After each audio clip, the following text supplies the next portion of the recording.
what was up with class today. It was watered down porn. He practically had you in patch on top of your lab table, horizontal minus your clothes, doing the big deed, thus from the war of nature, from the mean and death, the most exalted object which we are capable of conceiving, namely the production of the higher animals, directly follows. There is a grandeur in this life, in this view of life, with its several powers having been originally breathed into a few forms, or into one, at that whilst this planet has gone cycling on according to the fixed law of gravity, from so simple a beginning endless forms most beautiful and most wonderful have been and are being evolved. The total amount of suffering per year in the natural world is beyond all decent contemplation during the minute that it takes me to compose this sentence. Thousands of animals are being eaten alive. Many others are running for their lives, whimpering with fear. Others are slowly being devoured from within by rasping parasites. Thousands of all kinds are dying of starvation,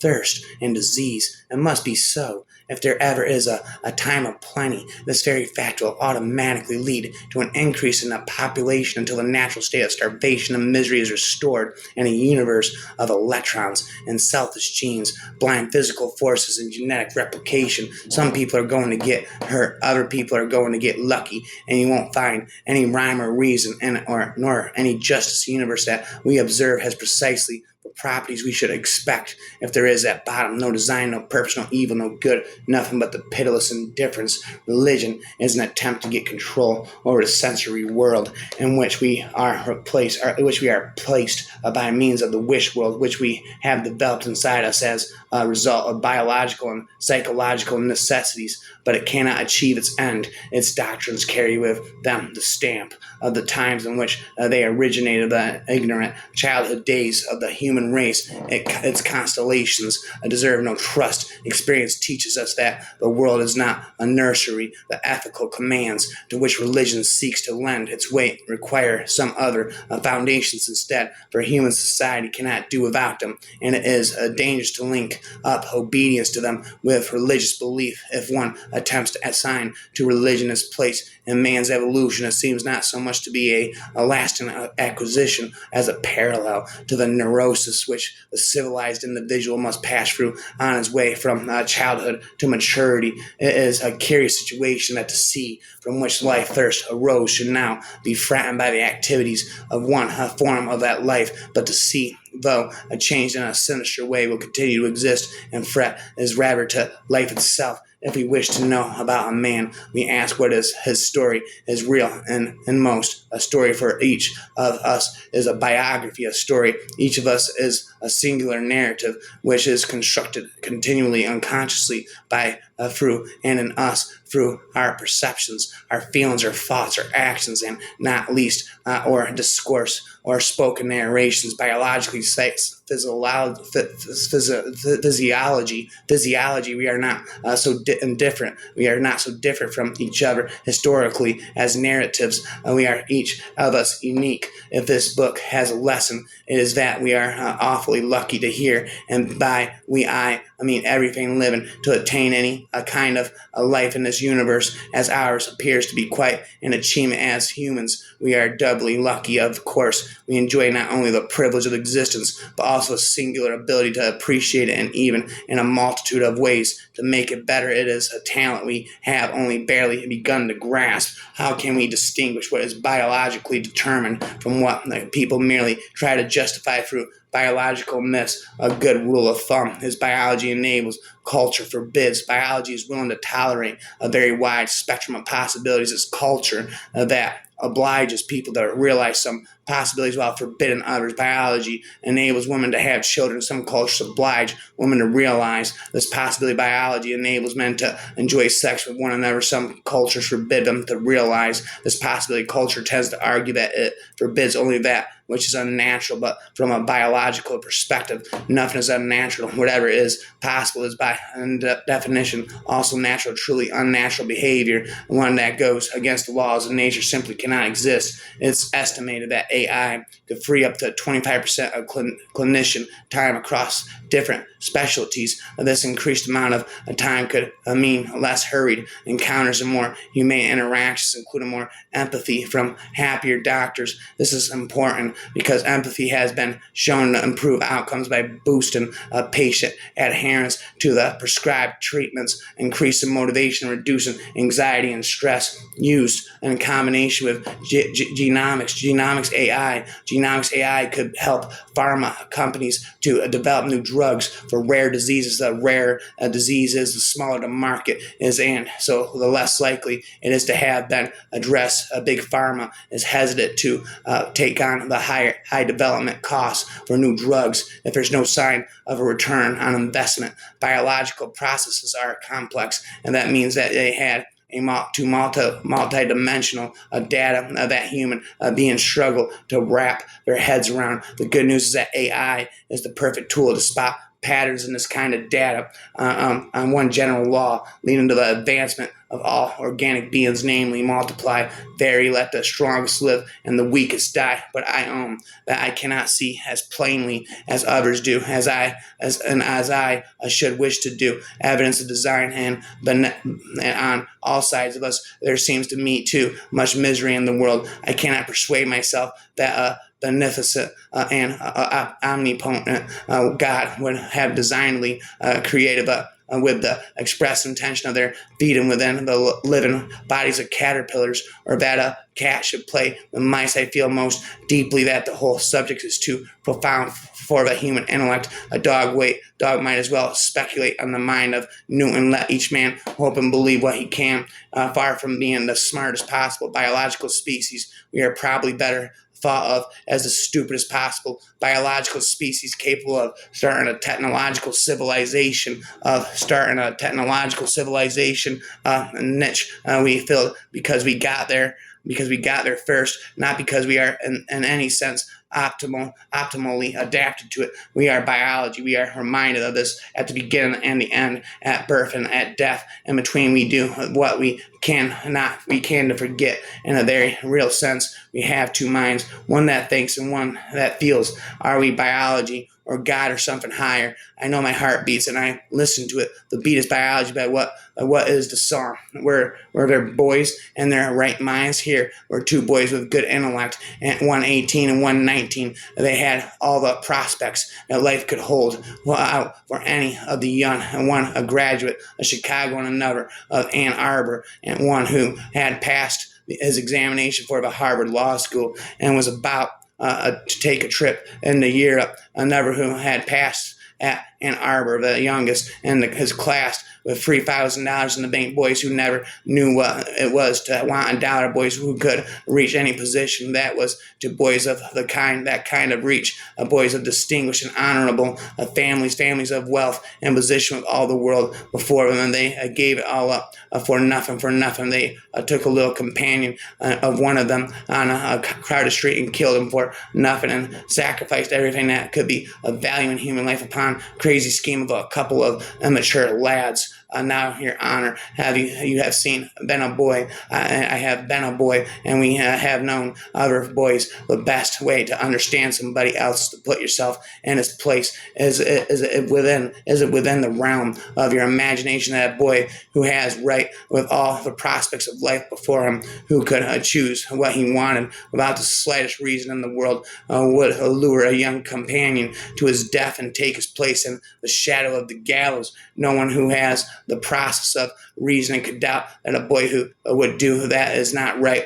How insane they are, I care not, whether medically or legally. They did not reason. They could not reason. They committed the most foolish, most unprovoked, most purposeless, most causeless acts that any two boys ever committed, and they put themselves where the rope is dangling above their heads. And why did they kill little Bobby Franks? Not for money, not for spite, not for hate. They killed him as they might kill a spider or a fly. For the experience, they killed him because they were made that way, because somewhere in the infinite processes that go to the making up of a boy or the man, something slipped. And those unfortunate lads sit there hated, despised, outcast, with the community shouting for their blood. I know, Your Honor, that every atom of life is all this universe is bound up together. I know that a pebble cannot be thrown into the ocean without disturbing every drop of water in the sea. I know that every life is mixed and woven with every other life. I know that every influence and unconscious and conscious acts and reacts on every living organism, and that no one can fix the blame. I know that all life is a series of infinite chances, which sometimes results one way and sometimes another. I have not the infinite wisdom that can fathom it, and neither has any other human brain, but known is finite, the unknown is infinite. Intellectually, we stand on an islet in the midst of an illimitable ocean of our business, and every generation is to reclaim a little more land, to add something to the extent and the solidity of our progressions, possessions, and even a cursory glance at the history of the biological sciences during the last quarter of the century is sufficient to justify the assertion that the most potent instrument for the extension of the realm of natural knowledge which has come into men's hands since the population of Newton's Principia is Darwin's Origin of the Species. The following proposition seems to me in a high degree probable, namely that any animal, or whatever, endowed with well-marked social instincts, parental and affections being here included, would inevitably acquire a moral sense or conscious as well as soon as its intellectual powers have become as well or nearly as well developed as a man. For firstly, the social instincts lead an animal to take pleasure in the society of its fellows, to feel a certain amount of sympathy with them, and to perform various services for them. If it could be demonstrated that any complex organ existed which could not possibly have been formed by numerous successive slight modifications, my theory would absolutely break down, but I can't find no such case. The complexity of the simplest known type of cell is so great that it is impossible, probable, unstoppable, indestructible, impossible to accept that such an object could have been thrown together suddenly by some kind of freakish, vastly improbable event. Such an occurrence would be indistinguishable from a miracle. Nothing in biology makes sense except in the light of evolution. In AP Bio, I learned that the cells in our body are replaced every 7 years, which means that one day I'll have a body full of cells that were never sick, but it also means that parts of me that knew and loved Sadie will disappear. I'll still remember loving her, but it'll be a different me who loved her. And maybe this is how we move on. We grow new cells to replace the grieving ones, diluting our pain until it loses potency. The percentage of my skin had touched hers will lessen until one day my lips won't be the same lips that kissed hers, and all I'll have are the memories of cottages in the woods, arranged in a half moon, of the tall metal tray, return of the dining hall, of the studies, tables in the library of a rock, where we kissed a sunken boat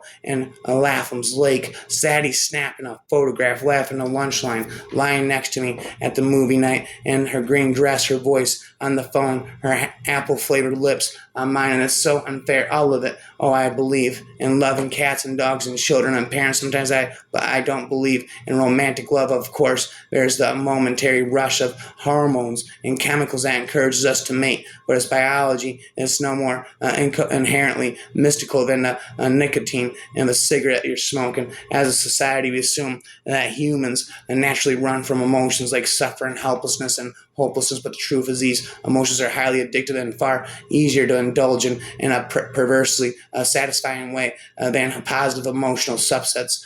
Better yet, when you convince others of your hopelessness, some people begin to regard you as a victim, as someone to be adored and protected. Men write more books, men give more lectures, men ask more questions after lectures, men post more email to internet discussion groups. It was badly received by the generation to which it was first addressed, in the outpouring of angry nonsense to which it gave rise. It's sad to think upon what the present generation will probably arise behave just as badly if another Darwin should arise and inflict upon them that which the generality of mankind most hate. The necessity of revising their convictions, let them then be charitable to us ancients, and if they behave no better than the men of my day to some new benefactor, let them recollect that after all our wrath did not come to much, and then itself chiefly in the bad language of sanctimonious scolds. Let them as speedily perform a strategic right about face and follow the truth wherever it leads. But there is nothing in biology yet found that indicates the inevitability of death. These mysteries about how we evolved should not distract us from the indisputable fact that we did evolve. DNA is like a computer program, but far more advanced than any software ever created. In biology, nothing is clear. Everything is too complicated. Everything is a mess. And just when you think you understand something, you peel off a layer and find deeper complications beneath. Nature is anything but simple. Sleep is the single, the most effective thing we can do to reset our brain and body health each day. Mother Nature's best effort yet contra death. In the abstract, it might be tempting to imagine the irreducible complexity simply requires multiple simultaneous mutations, that evolution might be far chancier than we thought was still possible. Such an appeal to brute luck can never be refuted. Luck is metaphysical speculation. Scientific explanations invoke causes. We live our comfortable lives in the shadow of a disaster of our own making. That disaster is being brought about by the very things that allow us to live our comfortable lives. Every time you understand something, religion becomes less likely, only with the discovery of the double helix and ensuing genetic revolution have we had grounds for thinking that the powers held traditionally to be the exclusive property of the gods might one day be ours. Addiction is when natural biological imperatives like the need for food, sex, relaxation, or status become prioritized to the point of destructiveness. Is exasperated by a culture that understandably exploits this mechanic as is a damn good way to sell Mars bars and Toyotas. Oh no, absolutely not. The biggest advantage to believing in God is you don't have to understand anything, no physics, no biology. I wanted to understand, see how a body will change to give you the best chance it can. A lifetime can be spent in Magellanic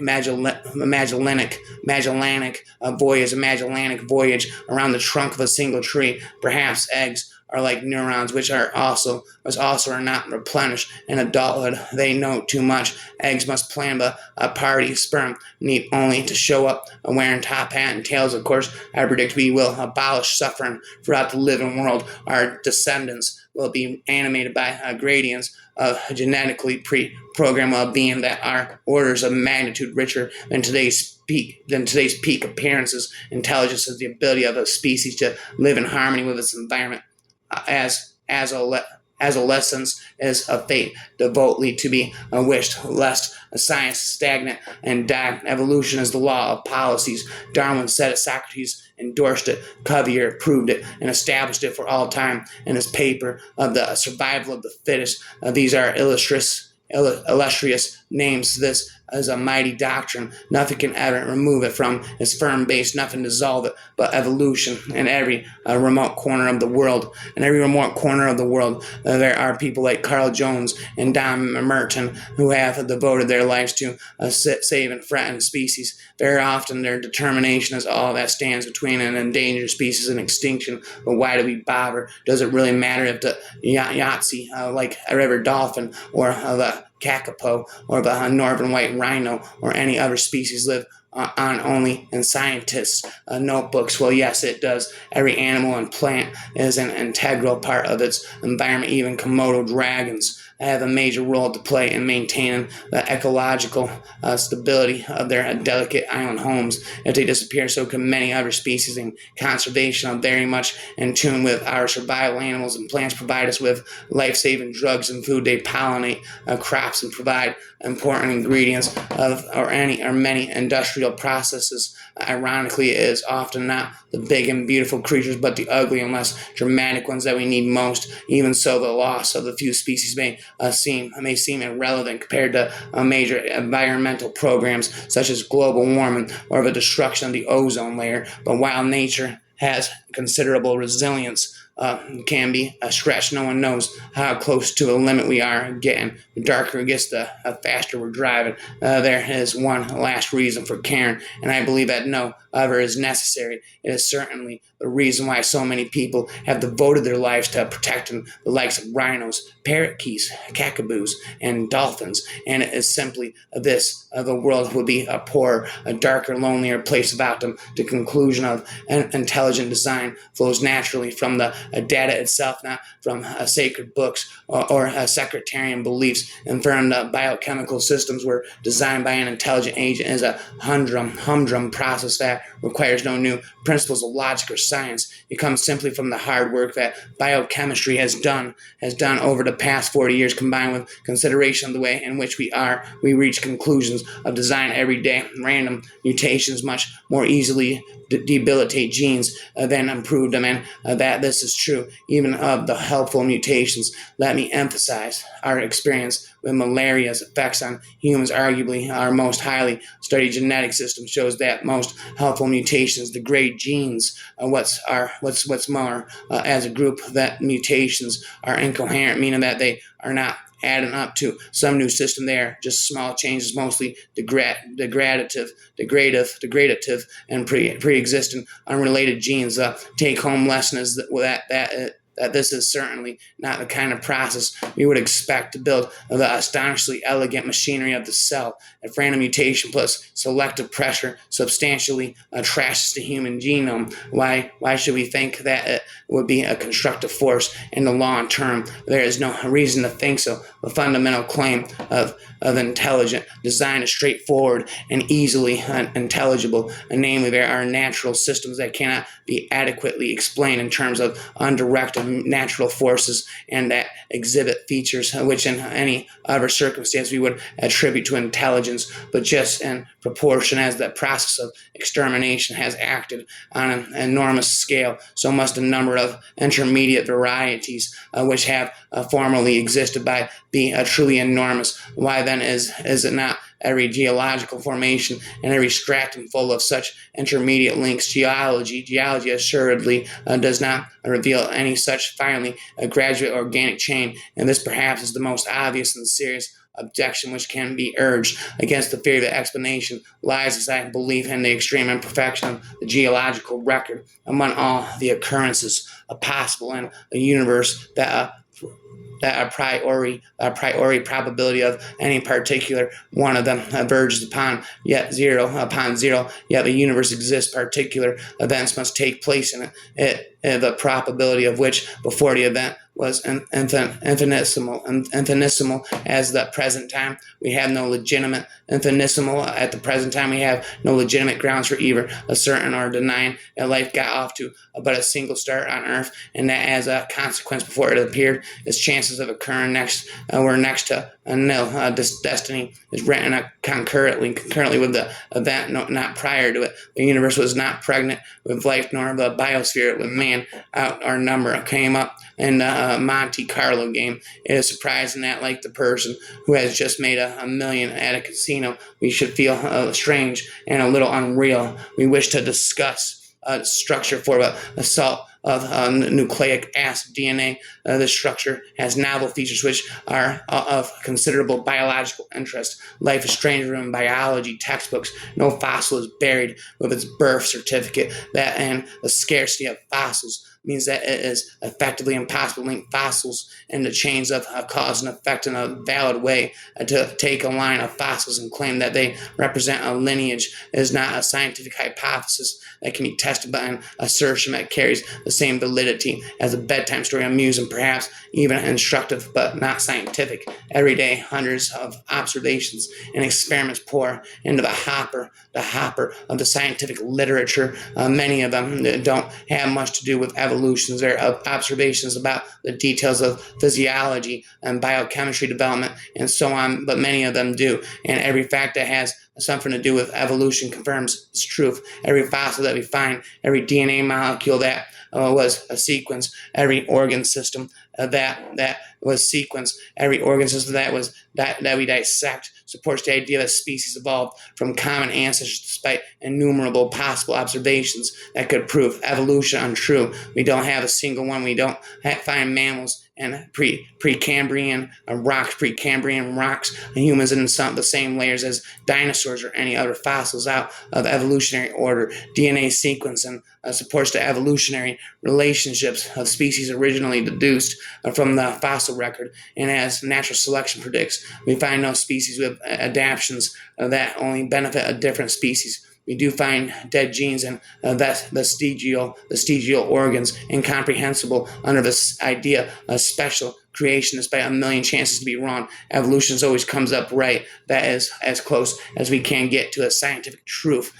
Speaking biology to you, for these 2 years I have been gravitating towards your doctrines, and since the publication of your Primula paper with accelerated velocity by about this time of year, by this time next year, I expect to have shot past you and find you pitching into me for being more Darwinian than yourself. However, you have set me going and must just take the consequences. For I warn you, I will stop at no point as long as clear reasoning will take me further. The offspring, I cannot rely on its parents for disinterested guidance. One expects the offspring to be programmed to resist from some parental manipulation while being opened of other forms. When the parent imposes an arbitrary system of reinforcement, punishment, and reward in order to manipulate the offspring to act against its own best interest, selection will favor offspring that resists such schedules of reinforcement. The contrast between genetic and environmental, between nature and nurture, is not a contrast between fixed and changeable. It is a fallacy of biological determinism to say that if differences are in genes, no change can occur except for the rare cases of plastic inheritance. The inheritance of all known cofactors can be sufficiently accounted for by the presence of genes and the chromosomes. In a word, the cytoplasm may be ignored genetically, and if again the most superficial introspection teaches the physiologist that his conscious life is dependent upon the mechanical adjustments of his body, and inversely his body is subjected with certain limitations to his will, when it only remains for him to make one assumption more, namely that there's a mutual interdependence between the spiritual and the material itself. Itself is also dependent on law, and he has discovered a bond by which the science of the matter and the science of consciousness are united into a single whole. Well, there you go. If we are merely matter intricately assembled, is this really demean? If there's nothing here but atoms, does that make us lesser? Does that make us more? The most essential prediction of Darwinism is that given an astronomical number of chances, unintelligent processes can make seemingly designed systems. One of the complexity of those found in the cell ID specifically denies this, predicting that in the absence of intellectual, intelligent input, no such systems would develop. So Darwinism and ID make clear opposite predictions of what we should find when we examine genetic results from a stupendous number of organisms that are under relentless pressure from natural selection. The recent genetic results are stringent test results. Darwinism prediction is falsified designs. Our prediction is confirmed. Intelligent design people, they're just bucktooth, and the conclusion that the universe was designed and that the design extends deeply into life.